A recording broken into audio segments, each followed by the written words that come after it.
Hi all, this is Skate, and this is a subscriber replay. Something I haven't done in a while. I know, I'm sorry. But we've got a good one to get back into the action. In what I think is arguably one of the best tier 9 tanks, the T30.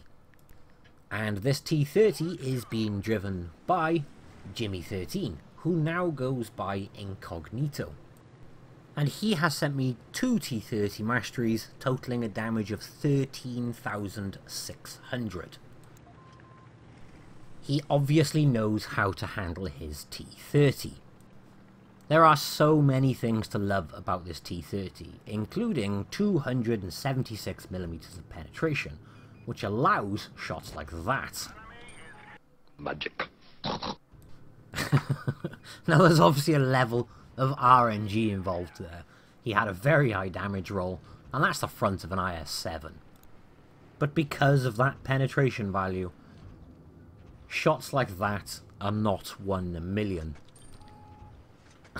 That IS-7 has absolutely no interest in coming back out now, which allows Jimmy to crack on and deal with these guys, which allows lovely shots with the HE into that tank for nearly 1,000 damage.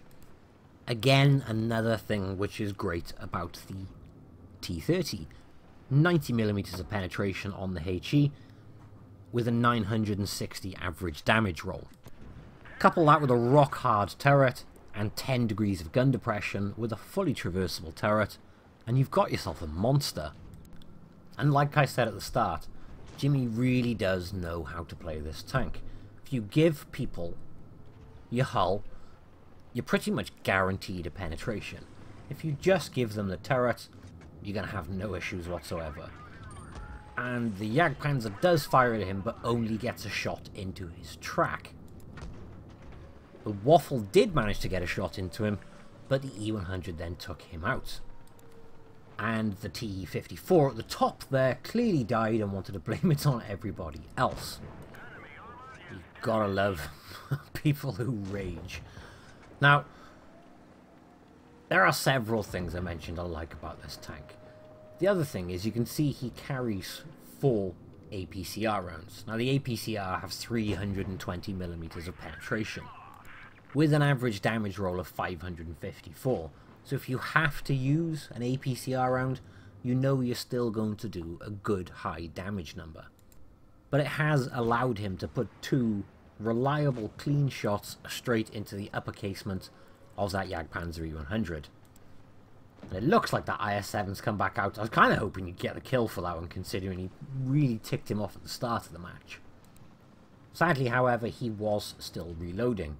And you'll notice Jimmy's not only using the gun depression, he is reversing up dunes to get good, reliable, clean shots on tanks.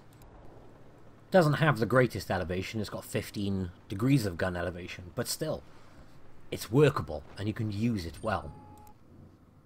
And I don't understand how that M103 hasn't noticed him, but it's too late now anyway. And there is an E100 and a T95 left on the enemy team, and there are 4 on his team. As we have all learnt in the past though, it can go anyway, although there's one down already, and there's a massive 1,000 damage shot to the butt of a T95. As I was saying, it can go anyway, so it doesn't matter if you're in a 2-on-4, those 2 could very easily take a team out if they know what they're doing. But when you do over 1,000 damage to a T95 in one shot, you're not really coming back from that. But that does leave the enemy red in a 1-on-3 situation. And I kind of feel like the T30 right now needs a Jaws theme tune as he's creeping up on the butt. But the T30 does get 1 shot into him, which means Jimmy could finish him off with the last shot. And in that game, he had 2 shots at nearly 1,000 damage. That's 2,000 damage in 2 shots, which in total has given him 6,400 damage. That shows a good use of his knowledge on armor layouts like the back of a T95, and what ammo to use and when. The next match takes place on Copperfield, and he is bottom tier again. Which, again, if you ask me, It's kind of irrelevant in the T-30. It's got the penetration and the gun to deal with tier 10s. Very comfortably. I think I've played over 400 plus battles in this tank. And I still have no intention of selling it. It really is a keeper, and if you haven't driven one, get one. It plays exactly like the T-34. Obviously the tier 8 premium American one, not the Russian tier 5. But it plays exactly like that. Which is obviously a perfect place to start. Because if you're working that tank, or you've got that tank to make credits, you know how to play this tank, and you hit the ground running with this tank as soon as you get it.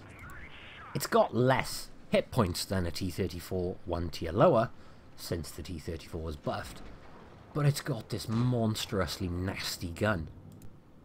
In fact, I'm sure I've mentioned this in several other videos, but back in the day in World of Tanks, this used to be the tier 10 American Heavy.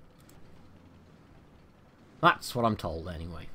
And the T-34 was the American tier 9 tech tree tank rather than a premium. I think I just said that wrong. Tech tree tank. Tech tree tank. Say it quickly. I bet there are several people right now going, tech tree tank. Tech tree tank. I'm sorry for the appalling commentary. Now, he still has full hit points.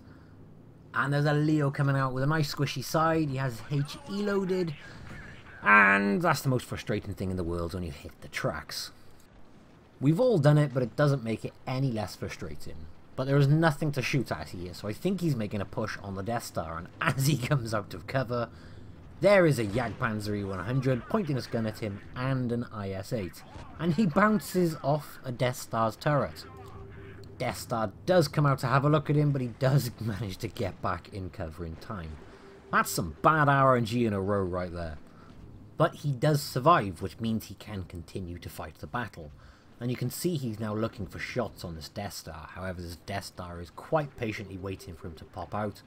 Although he has very good armor on his turret, there's still a good chance he could penetrate or just splash a shed ton of hesh on his turret. So by the look of it, he's going to turn around and deal with the IS-8. And he's gone for the track shot, which is an easy pen and keeps the guy in place. The teams are level pegging at the moment.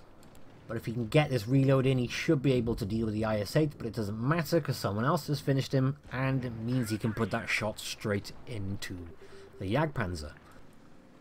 Now this, more than anything, is something I love to see in replays. Some of you may not have noticed because it was only brief, but he's got spatial awareness and where what's going on around him, because you could see that Death Star creeping out and then went off his radar, and there was a good chance he could have pushed up on the back of him then.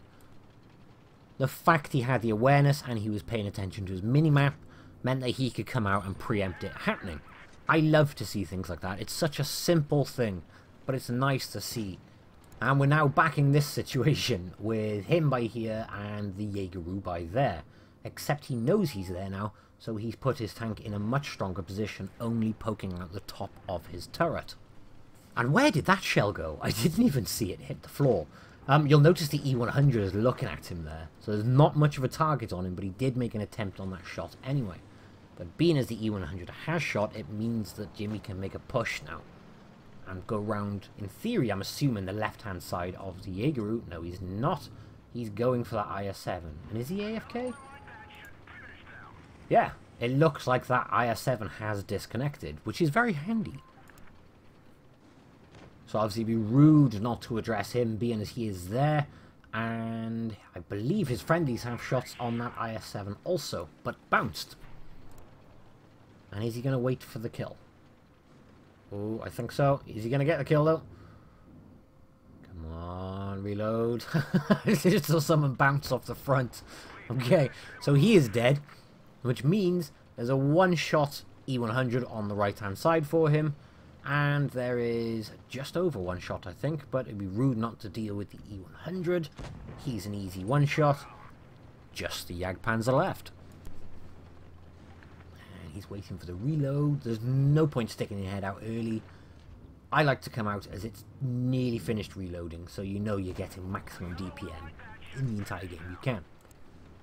And I think that E100 just bounced, which means it is a case of whoever reloads first between these two, unless one of the other friendlies can come around the corner in the interim. But Jimmy does get the kill, which means he got himself 4 kills. It's a tier 10 battle, and he has done a total of... Wait for it. I'm still waiting for it. Jesus Christ, look how many credits he's got. Come on. Why is it taking so long? Mine does this sometimes as well, and it is really, really annoying. I suppose it's building tension though, isn't it? There we go. 7,191 damage. And he lost credits in that one. Not much, but I'm assuming that's because he's not running a premium. But even so, that kind of sucks to lose credits when you're doing that much damage. I think if that one shell, that APR shell that he fired did hit, he wouldn't have lost the credits. But I still don't think with that much damage, even without a premium, you should be losing credits. So thank you, Jimmy, who I mentioned, as I said, now renamed his channel and his username in game to Incognito. Thank you for sending that through, mate. Guys, thank you all for watching, and I will catch you in the next one. Bye-bye.